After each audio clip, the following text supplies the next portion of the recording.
Lo dijo él. A primera hora. Muy bien, entramos a la recta final de su espacio de noticias a primera hora a través de la señal de Armónica FM y las plataformas digitales del portal Primera Plana. Solanda Goyes está con nosotros, vocal del Consejo de la Judicatura. Solanda, bienvenida, qué gusto. Gracias, Fabricio, muy buenos días, muchas gracias a todos y a todas quienes escuchan esta emisora. Gracias a usted por la gentileza. A ver, en estas últimas 2 semanas hay una polémica abierta, una controversia pública respecto de la actuación de los operadores de justicia.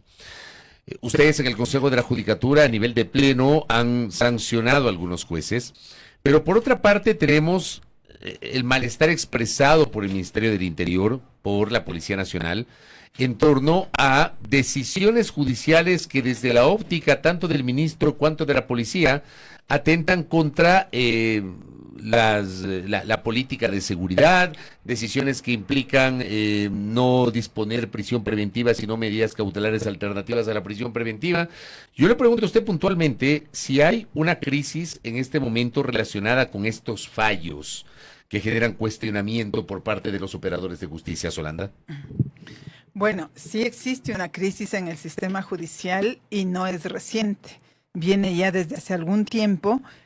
Pues solamente veamos cómo ha tenido el curso el Consejo de la Judicatura desde que fue nombrado por el Consejo de Participación Ciudadana transitorio en el año 2018, pues todos sus integrantes no han culminado el periodo por diversas razones y estamos ahora trabajando quienes estábamos de suplentes y también concluyendo un periodo que además ya está prorrogado, pero que tiene muchas tareas por cumplir para efectos de superar la crisis.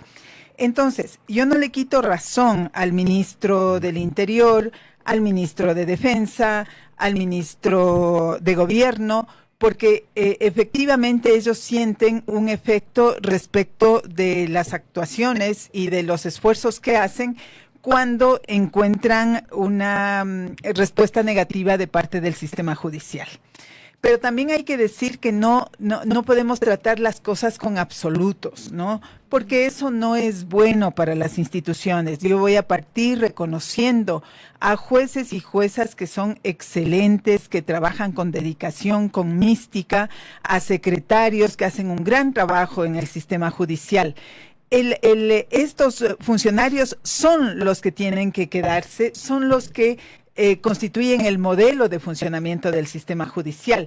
Pero ¿a dónde tenemos que atacar? Obviamente a aquellos que han venido sistemáticamente haciéndole quedar mal a la función judicial. Recuerde que tuvimos toda una época de mal uso de garantías constitucionales, en donde se liberaron incluso a personas que tenían sentencia ejecutoriada en materia penal, o el abuso respecto de la competencia territorial. Habían jueces y juezas que sin tener ninguna competencia, y eso ya lo ha dicho la Corte Constitucional, por decir, se trataba de asuntos que tenían que ver con el municipio de Tulcán, de Ibarra, de Celica, de Riobamba, de cualquier ciudad, en Tungurahua, de Patate, de Ambato, y resultaba que los actores o los interesados de estas acciones se iban a buscar un juez en el sitio más recóndito del país que nada tenía que ver con el asunto que iba a tratar. A eso es lo que se le denomina la falta de competencia territorial, es decir, el juez que tiene que resolver es aquel donde sucede el hecho o donde tiene sus efectos, y muchos de esos casos no cumplían estos requisitos y sin embargo los jueces asumían esas tareas y resolvían. Mal uso de habeas corpus, mal uso de habeas data, mal uso de acciones de protección. Eso ha sido parte de la crisis del sistema judicial, pero adicionalmente estamos frente al tema de seguridad, que no es reciente. El tema de seguridad es un tema que lo venimos hablando cerca de 2 años ya, y el sistema judicial tiene que ser uno de los pilares para sostener una política de seguridad.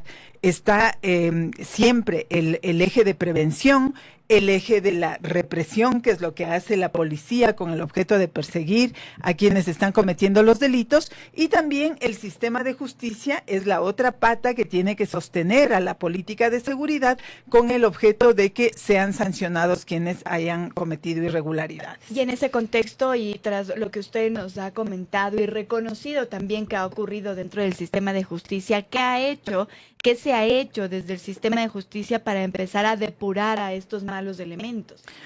Mire, para hacer una política judicial que sostenga el sistema de seguridad, ¿no? Que nos dé resultados en el tema de seguridad, no se trata de hacer una sola acción, hay que hacer muchas acciones. Y esas acciones están dadas por la Constitución. Tenemos déficit de jueces, hay que escoger jueces. Tenemos, no se han evaluado a los operadores de justicia, a todos, más de 16,000 funcionarios desde el año 2017. Hay que hacer la evaluación a los operadores de justicia y tenemos en este tiempo un poco más de 1,800 jueces que también tienen que someterse a esa evaluación. Tenemos el sistema de control disciplinario. En control disciplinario es donde más hemos logrado desarrollar las tareas que la ciudadanía demanda, ¿no? Porque, como podemos ver desde el mes de enero del año anterior, del año 2024 hasta la fecha, se está haciendo una labor en control disciplinario para conocer con mucha rigurosidad cuáles son los casos que nos han afectado y justamente aquellos en donde se han dado libertades sin tener razón e incluso en contra de sentencias ejecutoriadas, con mal uso de garantías jurisdiccionales, con incompetencia territorial, con evidente abuso del derecho, con mecanismos de preferencia que han sido comprobados dentro de los procesos disciplinarios, han sido separados de la función judicial.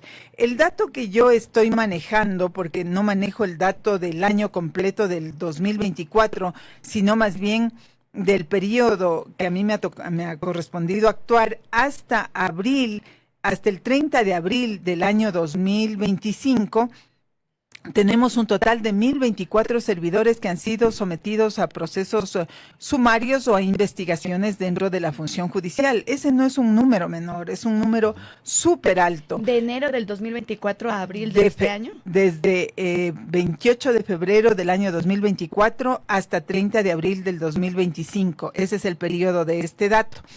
Y de esos se han impuesto sanciones por faltas que son muy graves en 432 en total. De esas 191 leves, 34 graves y 207 gravísimas. Y de las 207 gravísimas, quienes han tenido una sanción incluso de destitución son 88 jueces, 26 fiscales y 70 entre otros funcionarios como secretarios, ayudantes judiciales. De tal manera que hay un trabajo en este sentido que hay que continuar y mejorarlo. Pero es que allí vienen las cosas que tenemos que abordarlas desde otra perspectiva. Para que exista un proceso disciplinario, depende primero de la falta con la cual usted identifica que un operador de justicia ha incurrido, ¿no? Entonces, si se trata de un asunto en donde hay una interpretación de carácter jurisdiccional, de criterio jurídico, que atañe solamente a jueces, fiscales y defensores públicos, por sentencia de la Corte Constitucional se requiere que exista una declaratoria jurisdiccional previa de parte de las Cortes Provinciales o de la Corte Nacional de Justicia, dependiendo del caso. Le voy a poner un ejemplo ahí sobre lo que usted está explicando, tal vez para graficar. Si un juez, mejor dicho, si un fiscal no pide prisión preventiva, sino pide medidas alternativas a la prisión preventiva, o un fiscal pide prisión preventiva, pero el juez decide no acoger la prisión preventiva y le da medidas cautelares, porque entiendo que en derecho es el fiscal el que puede pedir la prisión preventiva. Si le pide prisión preventiva o si no le pide prisión preventiva, el juez no puede por sí mismo disponer la prisión preventiva. Solamente si el fiscal lo hace, el juez puede hacerlo. Pero en cambio el juez, si el fiscal pide prisión preventiva, el juez podría no dictar prisión preventiva, sino medidas alternativas. Correcto. Eso va en el ejemplo que usted señala. Sí, estos son hechos de interpretación jurídica. Exacto. Que por lo tanto, para ser juzgado estos operadores de justicia por mala conducta judicial, se han actuado mal, porque también hay que mirar que hay reglas. Entonces, una de las principales reglas para que la ciudadanía lo conozca es que la necesidad de la prisión preventiva es para garantizar que el procesado acuda a juicio, para que no se huya. Es así de sencillo, ¿no es cierto? Entonces, para que no huya, para que acuda a juicio, en esos casos se da prisión preventiva y no medidas alternativas. Y se han visto casos en donde, por ejemplo, gente que tiene muchos recursos o que están relacionados con el narcotráfico y que tiene mayores posibilidades de huir, no se les da la prisión preventiva. Entonces, ese tipo de análisis que son ya de carácter jurídico, el Consejo de la Judicatura no los puede resolver de manera directa. Sí, yo le hago esa pregunta, ¿por qué? Porque tal vez este es un ejemplo muy cercano. Pasó hace 2 semanas con el caso, por ejemplo, de alias Pinky y alias Cocacha. Estos personajes fueron conocidos a propósito del secuestro y posterior hallazgo sin vida de los 4 comerciantes que fueron secuestrados en la ciudad de Guayaquil. Entonces el fiscal pide prisión preventiva para el uno, pero no para el otro. Y el juez, en los 2 casos, otorga medidas cautelares alternativas a la prisión preventiva. Y esto evidentemente ha generado malestar, una discusión de cómo es posible que a 2 personas que fueron detenidas y cuya flagrancia se calificó por secuestro extorsivo le hayan dado medidas cautelares alternativas. Ese análisis tiene que ser realizado ahí bajo 2 condiciones según sentencia de la Corte Constitucional y reforma al Código Orgánico de la Función Judicial en el año 2020. Primero, el Consejo de la Judicatura no puede actuar de oficio, no puede decir Corte Provincial, tenga la gentileza de usted analizar este caso y decirnos si es que existe o no error inexcusable, que es la falta disciplinaria que conduciría a determinar si esa actuación jurisdiccional es equivocada. Entonces, lo primero que nosotros estamos es atados de manos como Consejo de la Judicatura para poder impulsar de oficio este hecho, y se requiere denuncia.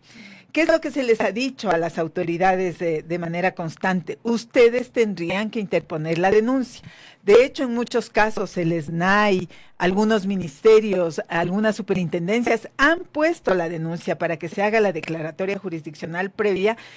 Obviamente, si es que existe mérito, eso le corresponde a la Corte, al juez superior, ¿no? Que puede ser, si se trata de un juez fiscal o defensor público que actúa en el primer nivel, le corresponde hacer eso a una Corte provincial, a una sala de una Corte provincial. Y si es que los jueces son de Corte provincial, eso le corresponde hacer a una sala de la Corte Nacional de Justicia.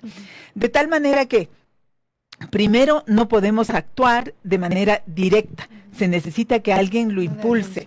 Y en segundo lugar, nosotros, para poder actuar ya en el proceso sumario, requerimos que exista esa declaratoria, es decir, que el juez superior señale y diga aquí ha habido error judicial.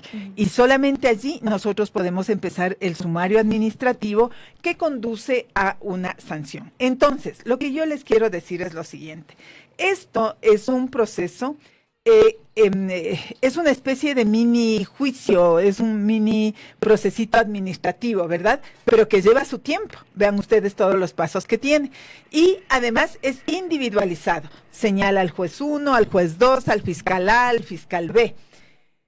Esto al Consejo de la Judicatura, si bien es una tarea que le ayuda a resolver estos problemas que le aquejan al sistema, no es suficiente. Por eso es que hay que trabajar en otros asuntos también complementarios. No puede ser unidireccional. Si queremos nosotros asumir una reforma del sistema judicial, hay que mirar varios temas en conjunto. Uno de los problemas, por ejemplo, es el tema de la evaluación, que aquí lo hemos hablado constantemente con ustedes, porque la evaluación, en cambio, lo que podría permitir es revisar la conducta judicial, no en términos de revisar los fallos. Eso no se puede hacer, aclaro, porque a veces suelen haber malas interpretaciones cuando uno no completa las frases. No se puede hacer la revisión de los fallos, pero sí se puede hacer la revisión de cuál fue la actuación del operador de justicia en un determinado periodo.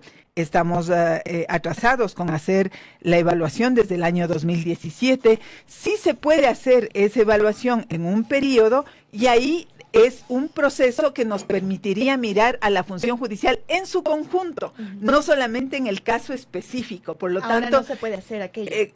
Lo que estoy diciendo es que el control disciplinario, que es una facultad que tiene el Consejo de la Judicatura, le permite mirar caso a caso. Y eso va a requerir, si usted va a chequear, imagínese que en el Consejo de la Judicatura ingresan alrededor de 600,000, 700,000 causas al año. Es imposible que se pueda tener un control sobre todo el país, pero en cambio, si se hacen las evaluaciones y se las hacen con parámetros que permitan identificar justamente los nudos críticos que le están afectando al sistema, es mucho más fácil para la función judicial hacer una revisión del sistema en su conjunto. ¿Qué otra actividad tendría que hacer el Consejo de la Judicatura? Allí yo siempre suelo hablar a partir de las experiencias que se han podido desarrollar.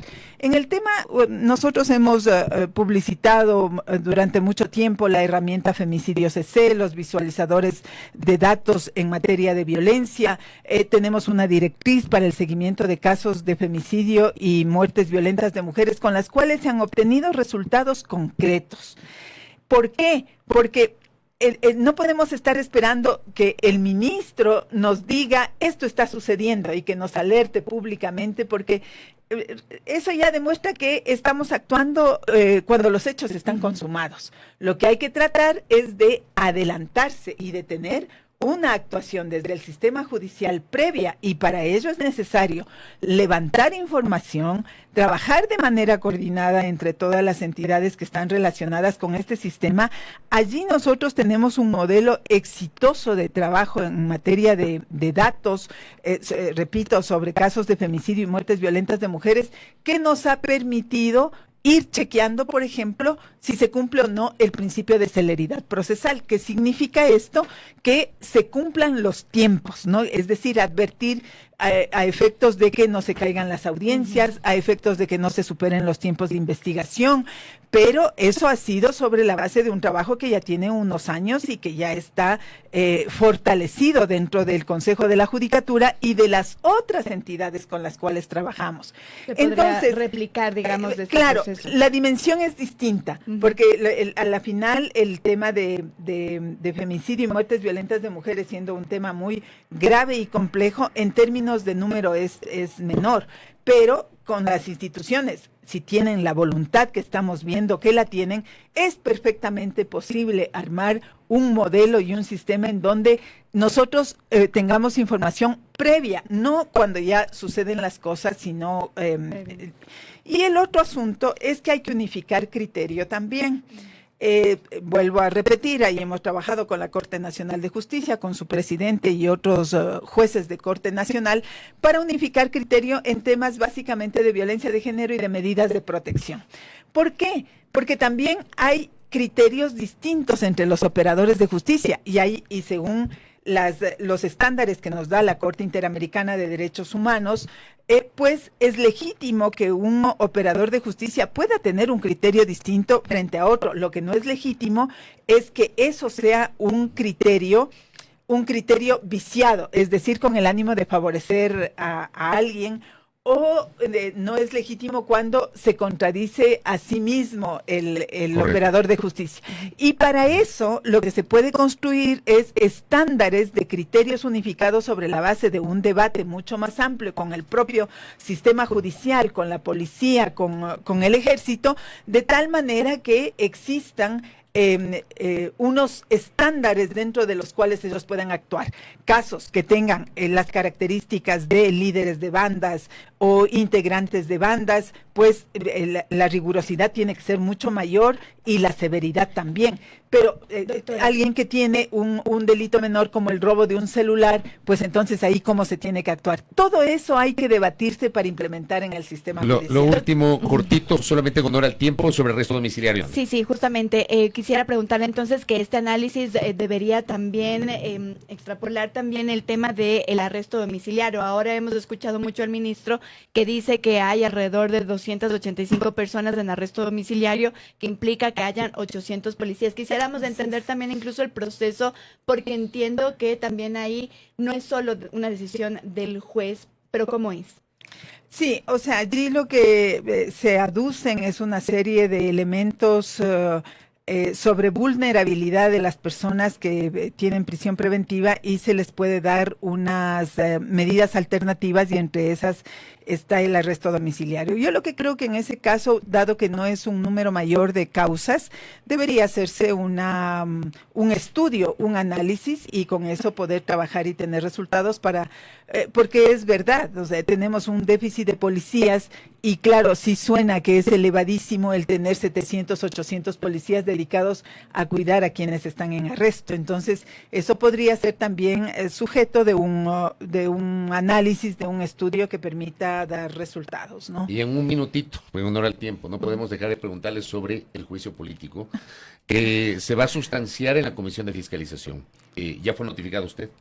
Yo pensé que ya se había olvidado de que ya se acaba la entrevista. Lo que pasa es que, a ver, para nosotros realmente era muchísimo más importante preguntarle sobre el tema de los operadores de justicia, que realmente es una situación muy compleja, pero no quiero que se vaya sin, muy cortito, preguntarle cómo está la situación del juicio político, Solana. Ya estoy notificada, me notificaron anteayer, estoy solicitando toda la información que compone el juicio político. Básicamente, el juicio radica en esta sesión, la número 33, en la cual luego yo de estar todo el tiempo en la sesión, de haber escuchado los informes y de haber hecho una argumentación de la necesidad de que teníamos que mejorar esa resolución con el objeto de dar cumplimiento a la consulta popular que hizo el presidente Daniel Noboa el 21 de abril del año pasado, donde nos preguntó justamente por la crisis del sistema judicial.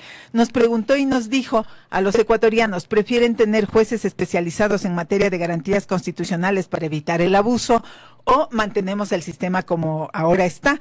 Y el 60% de la ciudadanía dijo no, cambiemos y tengamos jueces especializados. El día que tuvimos la sesión se convocó para conocer un proyecto de reglamento para la selección de jueces y juezas, que por cierto, quiero comentarle, el 28 de marzo yo presenté una propuesta de reglamento. No es que no he trabajado, no es que he incumplido funciones, tengo más de 12 proyectos de normativa y de política para la función judicial elaborados que fueron presentados justamente con el ánimo de ir resolviendo los problemas graves que hay.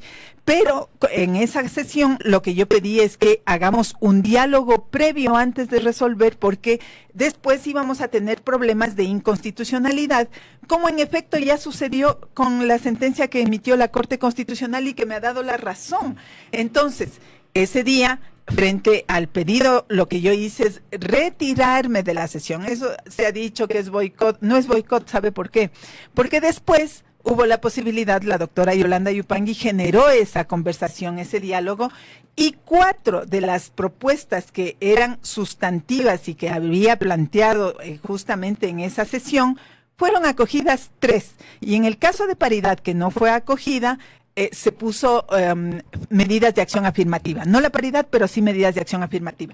Y en los otros temas que tenían que ver con la especialidad necesaria para tener jueces de garantías constitucionales y cumplir el mandato popular del año pasado, repito, en la consulta que nos convocó el presidente Daniel Noboa, y el tema, algunos elementos sobre probidad y el perfil del juez, que es un asunto muy importante dentro de función judicial, porque en el perfil del juez escribe qué es lo que tiene que hacer un juez y qué es lo que las competencias y las características que debe tener. Si vamos a hacer un concurso en donde vamos a seleccionar jueces y juezas de garantías constitucionales, ese perfil era indispensable. Esos 3 elementos fueron acogidos y en la misma sesión 33 la aprobamos en unanimidad los 3 vocales que formamos parte ahora del Consejo de la Judicatura. Solanda, gracias por el tiempo y por la gentileza. Gracias, a ustedes. doctor. Solanda Goyes, vocal del Consejo de la Judicatura, aquí en La Primera Hora.